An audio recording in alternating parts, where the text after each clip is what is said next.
कुंडली बॉर्डर पर आज संयुक्त किसान मोर्चा की एक बैठक हुई। बैठक में मोर्चा द्वारा 29 नवंबर को संसद के कार्यक्रम को रद्द किया गया। वहीं मोर्चा के सदस्यों ने ऐलान किया है कि जब तक एमएसपी की गारंटी का कानून, आंदोलन में शहीद हुए किसानों के लिए मुआवजे की मांग समेत अन्य मांगों के पूरा होने तक आंदोलन जारी रहेगा। इसके लिए सरकार को 3 दिसंबर तक का समय दिया गया है।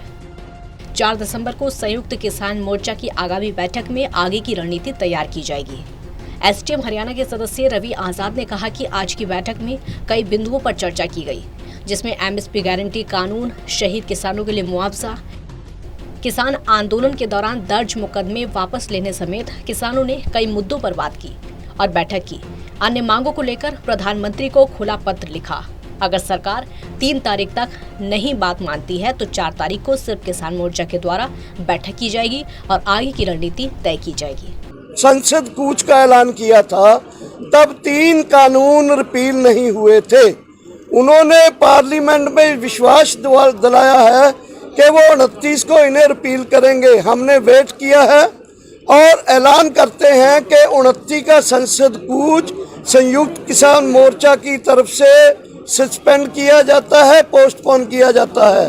और सेकेंडली, हमने तभी प्रधानमंत्री जी को चिट्ठी लिखी थी जिसमें हमारा एमएसपी का मुद्दा, जो हमारे किसान शहीद हुए हैं उनके लिए कंपेंसेशन और रिहेबिलिटेशन परिवारों का। आज की मीटिंग में संयुक्त किसान मोर्चा ने संसद कूच को आगामी 4 दिसंबर तक के लिए टाल दिया है और जो पत्र 6 मांगों को लेकर के संयुक्त किसान मोर्चा ने प्रधानमंत्री को खुला पत्र लिखा था, अब भी उसके जवाब का इंतजार है। 6 मांगों पे भारत सरकार का कोई जवाब नहीं आया है और ये 4 दिसंबर तक का समय भारत सरकार के पास है।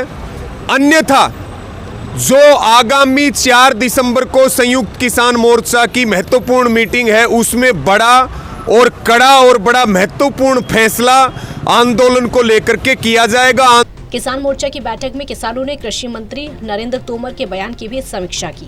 किसान नेता सुरेश कोत का कहना है कि हमने अपनी मांगों को लेकर प्रधानमंत्री को खुला पत्र लिखा है। ऐसे में कृषि मंत्री ने आज सिर्फ पराली के संबंध में बयान दिया है, जबकि एमएसपी गारंटी, कानून, मुआवजे की घोषणा समेत जो हमारी मांगे हैं उन सभी पर सरकार मौन है। ऐसे में हमारा आंदोलन तब तक जारी रहेगा जब तक सरकार किसानों की सभी मांगे नहीं मानती। उन्होंने कहा कि सरकार किसानों के साथ इन मुद्दों पर बातचीत करे, क्योंकि बातचीत से ही समस्या का समाधान हो सकता है और टेबल टॉक से ही मुद्दे हल होते हैं। आज वैसे तो नरेंद्र तोमर जी ने एक पराली के बिल पे बोले, मगर उसके अंदर ना ही शहीदों के ऊपर बोला गया कि उनको कंपनसेशन दिया जाएगा कि नहीं दिया जाएगा, ना केस कह दिया गया कि स्टेट का विषय है और हमारे शहीदों का शहीद स्मारक की हमारी मांग है उस पर नहीं बोला गया, बिजली बिल पे नहीं बोला गया। एमएसपी के ऊपर इन्होंने जो कमेटी की बात करी, हमें वो कमेटी मंजूर नहीं है। हमारी मांग ये रही है हमेशा से कि एमएसपी के ऊपर सबसे पहले सैद्धांतिक तौर पर सरकार ये बयान दे कि हमें एमएसपी के ऊपर खरीद की गारंटी का कानून लेकर के आ रहे हैं। आपको बता दें कि प्रधानमंत्री नरेंद्र मोदी के कृषि कानूनों की वापसी के ऐलान और अब उस केंद्रीय कैबिनेट की मुहर लगने के बाद भी किसान आंदोलन फिलहाल जारी है। आंदोलन को 1 साल पूरा होने पर शुक्रवार को सिंघू और टिकरी बॉर्डर पर किसानों की भीड़ ने शक्ति प्रदर्शन किया। हालांकि पराली को अब अपराध मुक्त किए जाने से किसानों की एक और मांग आज सरकार द्वारा पूरी होती दिख रही है, लेकिन किसान अपनी सभी मांगों पर सरकार को मनवाने के लिए अड़े हुए हैं। ऐसे में अब किसान मोर्चा ने बातचीत के लिए और सरकार के रुख को देखने के लिए 3 दिसंबर तक का अल्टीमेटम दिया है।